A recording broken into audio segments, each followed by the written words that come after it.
O Ministério Público Federal emitiu ontem à noite uma recomendação ao Comando do Exército de Uberlândia a não comemorar o 31 de março.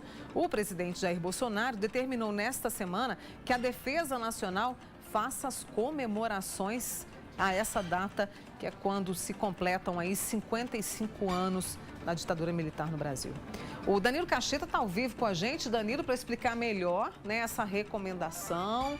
É com você, meu amigo. Bom dia. Oi, Mônica. Bom dia para você. Bom dia a todos. Pois é, Mônica, mais uma polêmica protagonizada pelo governo federal, né?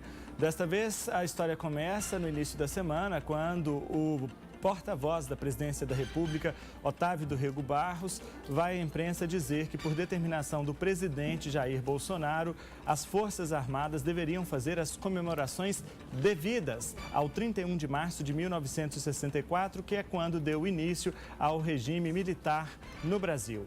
Depois disso, o Ministério Público Federal resolveu intervir na história.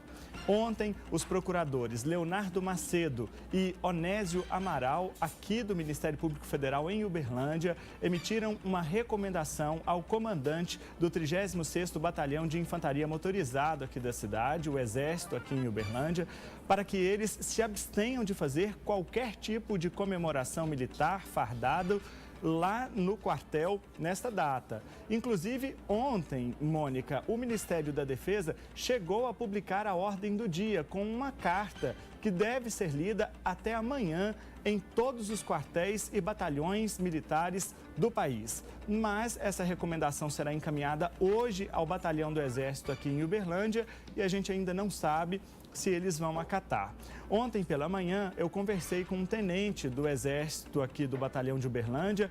Ele disse que ainda não tinha chegado nenhuma informação sobre isso e que até então não havia nenhuma previsão de fazer qualquer tipo de comemoração do 31 de março aqui no 36, no Batalhão do 36 em Uberlândia. Mas que se mudasse alguma coisa, ele iria nos posicionar. Como a recomendação ainda não chegou ao batalhão, ele ainda não tem conhecimento disso, portanto, nenhuma decisão do comando se vai acatar a recomendação do Ministério Público ou se vai acatar a ordem do dia que foi emitido pelo Ministério da Defesa. Mônica Cunha, uma verdadeira polêmica envolvendo a história do país. Exatamente, Danilo. Inclusive, amanhã você vai estar comigo aqui tomando um café e justamente trazendo, né, tudo que aconteceu no cenário política de Uberlândia. E aí, aliás, Danilo, a gente tem até essa entrevista que você falou com o procurador, não é isso? É verdade, Mônica. Ontem nós conversamos com o procurador Leonardo Macedo. Ainda não existia essa recomendação, mas o Ministério Público já estava de olho nessa situação toda envolvendo a medida adotada pelo governo Bolsonaro. Vamos ouvir o que disse o procurador. Bem, essa indicação de que sejam feitas as devidas comemorações da Revolução de 1964 pelas Forças Armadas, dada no âmbito do governo federal, só pode ser compreendida no sentido de se relembrar, de se recordar esse evento histórico. Jamais no sentido de se celebrar, no sentido de se festejar esse evento histórico. Na medida em que não é possível admitir homenagens ou algum tipo de elevação dos nomes de pessoas que praticaram violações massivas a direitos humanos. Historicamente se sabe e está demonstrado por várias atuações do próprio Ministério Público Federal que o período iniciado em 1964 foi marcado por violações massivas de direitos humanos, como desaparecimentos forçados, mortes, torturas de milhares de pessoas. Então não é possível se elevar, se homenagear o nome de pessoas que estiveram ligadas a essas ideias.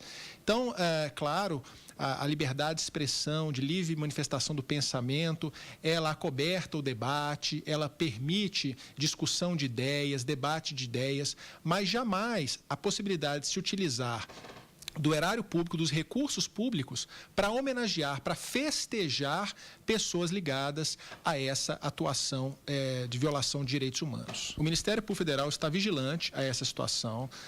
Nós podemos receber representações de pessoas que eventualmente identifiquem esse tipo de atividade e vamos apurar. A consequência disso, prevista pela legislação, vai desde a reparação civil de eventuais danos coletivos que isso gere, eventual cessação do ilícito, até mesmo apuração de ato de improbidade administrativa por parte de gestores públicos que incidam nesses atos.